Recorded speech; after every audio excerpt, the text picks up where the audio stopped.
नमस्कार. विशेषच्या या भागामध्ये आपल्या सगळ्यांचं स्वागत. मी प्रसाद काथे. दिशा सालियनचा मृत्यू पुन्हा एकदा चर्चेत आलाय. या वेळेला निमित्त आहे ते विशेष तपास पथकाच्या प्रतिज्ञापत्राचं. या निमित्तानं आदित्य उद्धव ठाकरे यांच्या चारित्र्यावरचे शिंतोडे पुसण्याची नामी संधी त्यांना चालून आलेली आहे.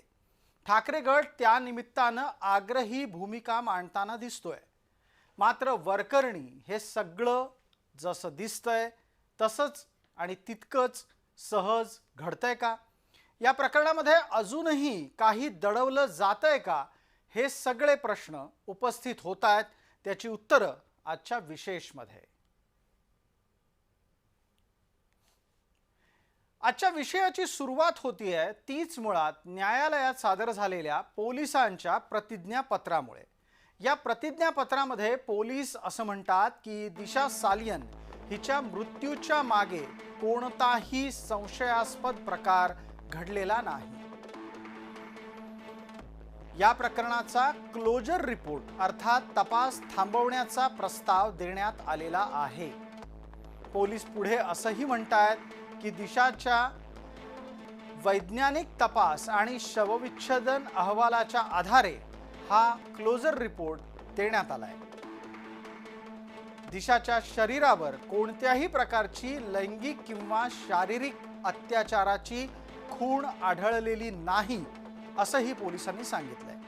दिशाच्या योनिमार्गामध्ये वीर्य आढळलेलं नाही इतकं ठामपणे मुंबई पोलिसांनी म्हटलंय. तसंच दिशाच्या योनिमार्गामध्ये दुखापतही आढळलेली नाही असंही पोलीस सांगतात. याद्वारे शवविच्छेदन अहवालाच्या माध्यमातून दिशावर बलात्कार झाला असा निष्कर्ष काढण्यात आलेला नाही.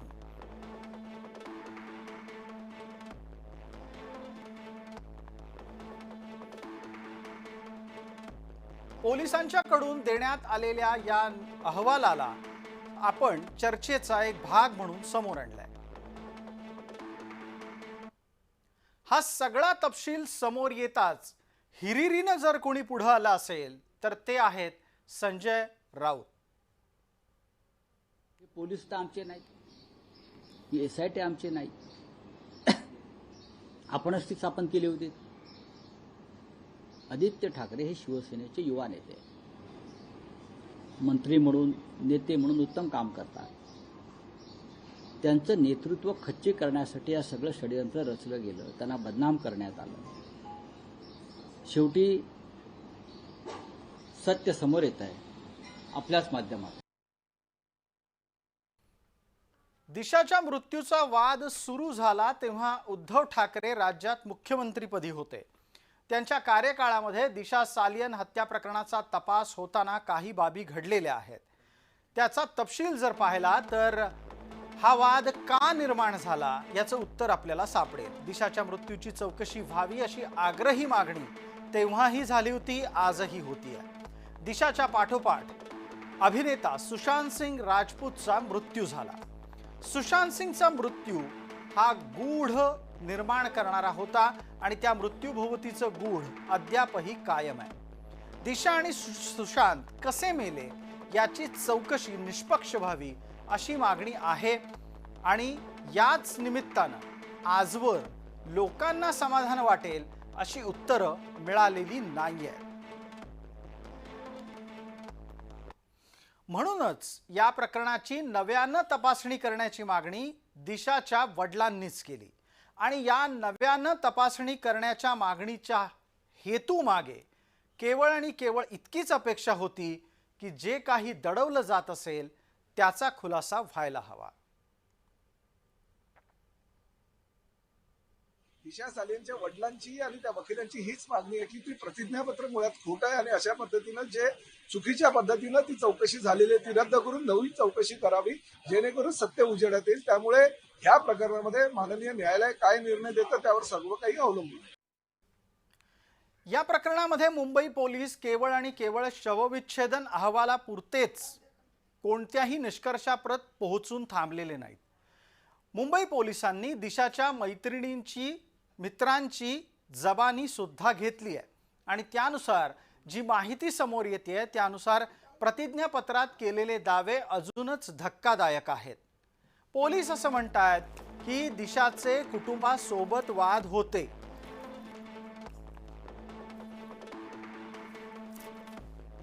दिशाला अपेक्षित व्यावसायिक यश मिळत नव्हतं या निष्कर्षाप्रतही पोलीस आले आहेत. पोलिसांनी पुढे असंही म्हटलंय की दिशा ही व्यावसायिक यश मिळत नसल्यानं तणावामध्ये होती. याच तणावात ती मद्यपान करायची आणि तसंच मद्यपान तिनं मृत्यूच्या दिवशी बऱ्याच प्रमाणात केलं होतं असं तपासणीत समोर येत आहे. मित्र आणि मैत्रिणींनी दिलेल्या जबानीमध्ये असंही समोर आलंय की दिशानं स्वतःहून खिडकीतून उडी मारून आत्महत्या केली. दिशा सालियन प्रकरणाबाबत आता उदय सामंत यांची प्रतिक्रिया आपल्याला लक्षात घ्यावी लागेल. राज्यामध्ये ते मंत्री आहेत आणि त्यांच्याकडून तपास यंत्रणांना आपला तपास पूर्ण करू द्या असं म्हटलेलं आहे. हे असं एखादा मंत्री का म्हणतो तेही लक्षात घ्या. कारण SITचा अंतिम निर्णय, अंतिम अहवाल अद्याप आलेला नाही. आत्ताच्या घडीला जो अहवाल आहे तो कोर्टानं स्वीकारलेला सुद्धा नाही. मात्र या गोष्टी दडवून ठराविक गोष्टींची चर्चा होतीये हे सुद्धा लक्षात आणून दिलं जातंय. काय म्हणतायत उदय सामंत, ऐका. आताच एवढ्या लवकर बोलणं योग्य आहे असं मला वाटत नाही. एखाद्या यंत्रणेचा अहवाल दिलेला आहे, अजून काहीतरी अहवाल चालू आहे असं देखील काही मंडळींकडनं मला कळलेलं आहे. त्याच्यामुळं एखाद्या गोष्टीचा तपास यंत्रणेचा जर चौकशीचा अहवाल अजूनही जिवंत असेल किंवा सुरू असेल तर अशा प्रकरणामध्ये आपलं मत मंत्री असताना व्यक्त करणं हे योग्य नाही. SITचा अंतिम निर्णय आल्यानंतर याच्यावर योग्य ते आम्ही नक्की बोलू. दिशा सालियनच्या मृत्यूचा वाद चर्चेत येतो तेव्हा काही चेहरे ठळकपणे समोर येतात. मृत्यूचं गूढ अद्यापही कायम आहे आणि या निमित्तानं सगळ्यात पहिल्यांदा आदित्य ठाकरेंचं नाव चर्चेत येतं. आदित्य ठाकरेंच्याच बरोबर एक आणखी नाव येतं ते अस्लम शेख यांचं. लगोलग नाव येतं नितेश राणे यांचं आणि आत्ता शेवटच्या टप्प्यात सर्वाधिक चर्चेला नाव आलं आहे ते सतीश सालियन यांचं. सतीश सालियन हे दिवंगत दिशाचे वडील आहेत. नितेश राणे यांनी दिशा सालियनच्या मृत्यू प्रकरणाला लावून धरलंय. तर अस्लम शेख यांच्या भूमिकेबाबत अनेक प्रश्न आहेत. अस्लम शेख हे मालवणी परिसरातले आमदार आहेत. हे त्याच परिसरातले आमदार आहेत जिथे दिशाचा मृत्यू घडला.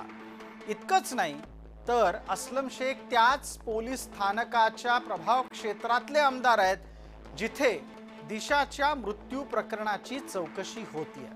आणि राहता राहिला तो आदित्य उद्धव ठाकरे यांचा मुद्दा, तर दिशा सालियनच्या मृत्यूपासूनच आदित्य ठाकरे यांना विरोधकांनी तेव्हाच्या आणि आत्ताच्या सत्ताधाऱ्यांमधल्या एका घटकानं निशाण्यावर धरलं आहे.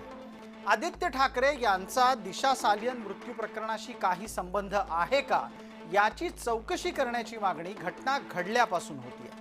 आणि म्हणूनच मृत्यूचं गूढ कायम असल्यामुळे ज्या 4 प्रमुख आणि ठळक नावांची चर्चा कायम होते ती माणसं, ते चेहरे आम्ही आपल्याला या माध्यमातून समोर आणले आहे.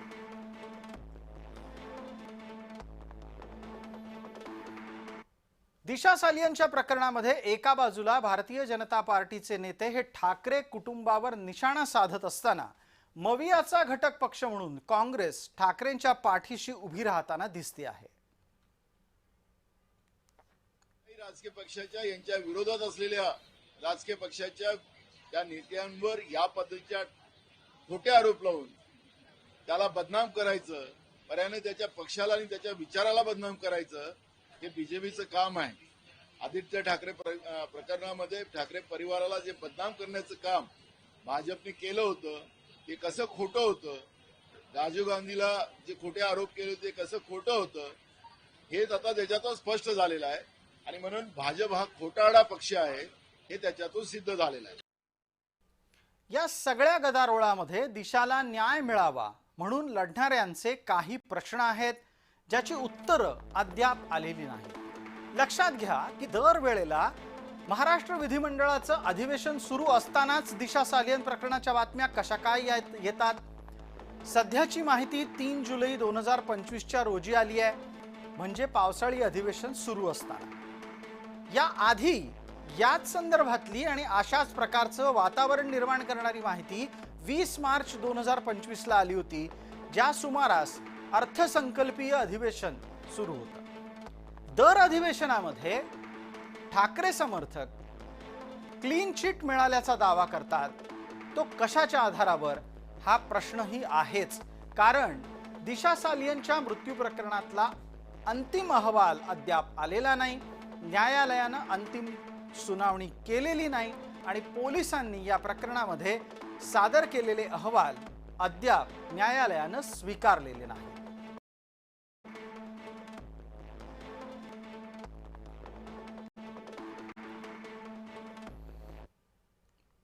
असं असलं तरी पण तुम्हाला या सगळ्या घटनाक्रमाची वेळ काळ लक्षात घ्यायला लागेल. सध्या ठाकरेंच्या एकत्रीकरणाची हवा वाहतीये. मुंबई महानगरपालिकेच्या निवडणुकीचे पडघम वाजायला लागलेले आहेत. अशा याच्यामध्येच दिशा सालियन प्रकरणाची माहिती चर्चेमध्ये आणली जाते, किंबहुना ती येते असं म्हटलंही जातं. याच पार्श्वभूमीवरचा प्रश्न असा असतो की मग दिशा सालियन मृत्यू प्रकरणात जर समजा जे काही आत्ता सांगितलं जात आहे त्याचा राजकीय लाभ हा स्वाभाविकरित्या आदित्य ठाकरे यांना होणार आहे. आदित्य ठाकरे आत्ताच्या घडीला पूर्ण ताकदीनं मुंबई महानगरपालिकेच्या निवडणुकीचं पक्षाचं नियोजन करण्यासाठी गुंतले आहेत. त्यांना या निवडणुकीमध्ये स्वतःचं नेतृत्व सिद्ध करायचं आहे आणि निश्चितच सध्याच्या चर्चेचा लाभ ते एक शहाणे राजकारणी म्हणून घेतील यात शंका नाही. Yes, it's a fact. ते आपल्या परफॉर्मन्समध्ये असेंब्लीमध्ये किंवा बाहेर सुद्धा जी त्यांच्या पक्षाला सध्या गरज आहे तो कदाचित ते बाउन्स बॅक होऊ शकतात. आणि पर्टिक्युलरली बीएमसी इलेक्शन्स आता अगदी राऊंड द कॉर्नर असताना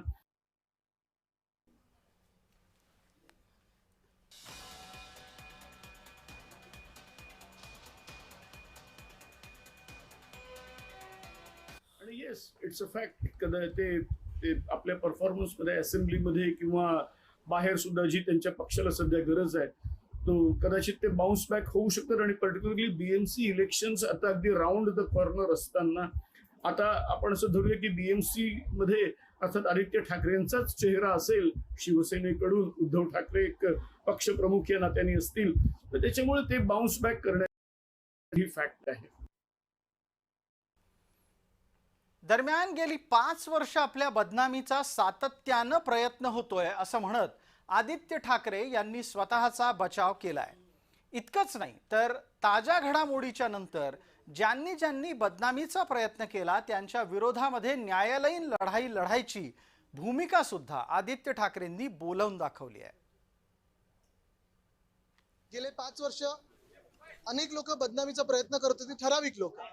तेव्हाही त्याच्यावर काही बोललो नाही आणि आजही मला बोलायचं नाहीये, कारण ज्या विषयाची दूर संबंध आणि ज्या विषयाची मला माहिती नाहीये त्याच्यावर बोलून काही उपयोग नाही. आता आपण या संपूर्ण प्रकरणातल्या एका आणि या कार्यक्रमातल्या सुद्धा महत्त्वपूर्ण अशा वळणावर येतो आहोत. त्या निमित्तानं आम्ही आपल्याला एक खळबळजनक माहिती देतोय. ही माहिती लक्षात घ्या. मालवणी पोलिसांची भूमिका दिशा सालियन मृत्यू प्रकरणात कायमच संशयास्पद राहिलेली आहे.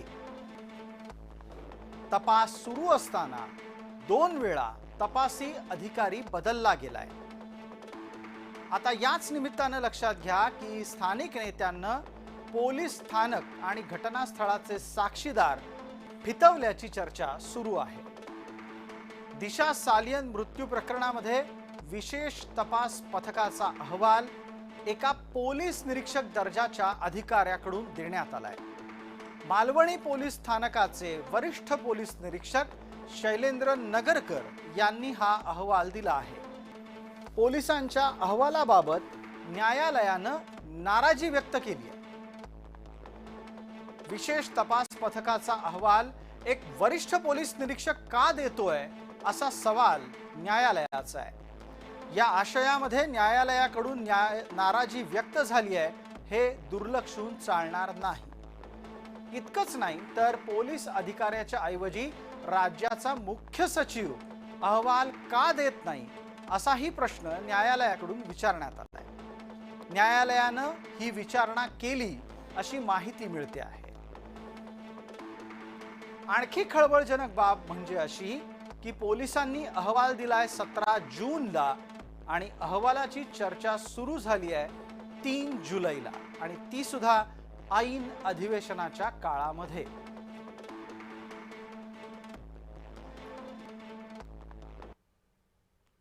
आणि म्हणूनच की काय कदाचित नितेश राणे म्हणतायत पिक्चर अभी बाकी है।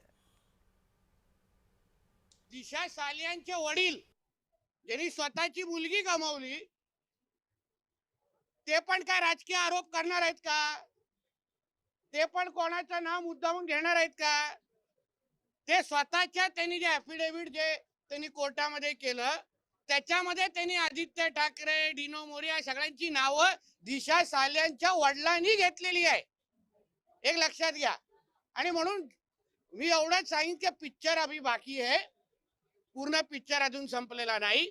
16 तारीख दिलेली आहे, पुढच्या तारखेनुसार त्या तारखेवर काय होतं ह्या दिशा सालियांच्या केस संदर्भात आपण बघू।